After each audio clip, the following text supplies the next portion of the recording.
आमतौर पर सफेद पैंट शर्ट में नजर आने वाले नौसेना के जवान जल्द ही अब कुर्ते पजामे में नजर आएंगे। हालांकि नौसेना के जवान कुर्ता पाजामा ड्यूटी पर नहीं पहनेंगे।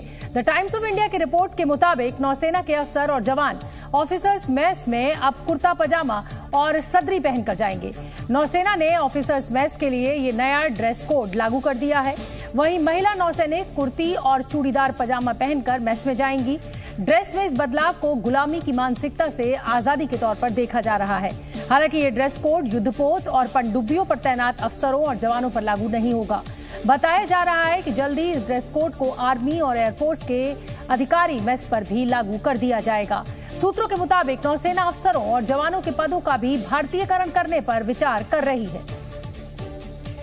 राज्यसभा की 56 सीटों के चुनाव के लिए नामांकन दाखिल करने के आखिरी दिन अलग अलग सियासी दलों के कई बड़े नेताओं ने आज अपना पर्चा दाखिल किया।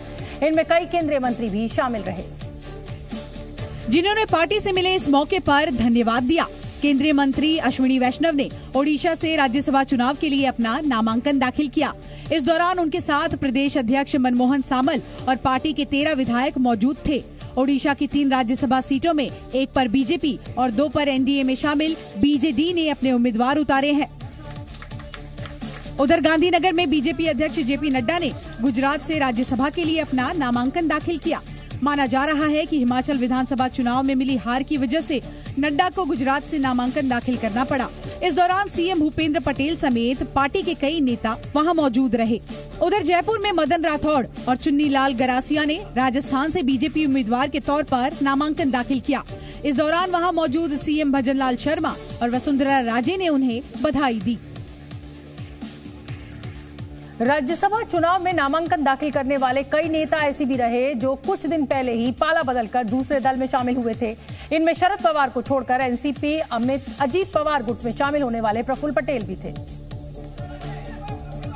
जिन्होंने महाराष्ट्र से अजीत पवार गुट की तरफ से राज्यसभा के लिए अपना नामांकन दाखिल किया।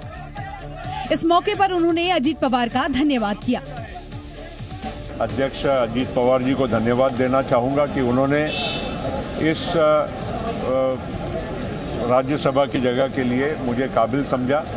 वहीं हाल ही में कांग्रेस छोड़कर बीजेपी में शामिल हुए अशोक चव्हाण ने भी महाराष्ट्र से बीजेपी उम्मीदवार के तौर पर नामांकन दाखिल किया और उससे पहले सिद्धिविनायक गणपति मंदिर में जाकर पूजा की।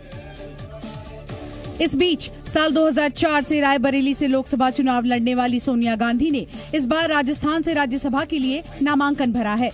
इस फैसले पर सोनिया ने रायबरेली के लोगों के लिए एक चिट्ठी लिखी, जिसमें उन्होंने इस बात का जिक्र किया कि उम्र और सेहत की वजह से अब चुनाव नहीं लड़ूंगी। आपकी सेवा का सीधा अवसर नहीं मिलेगा, पर प्राण आपके हैं।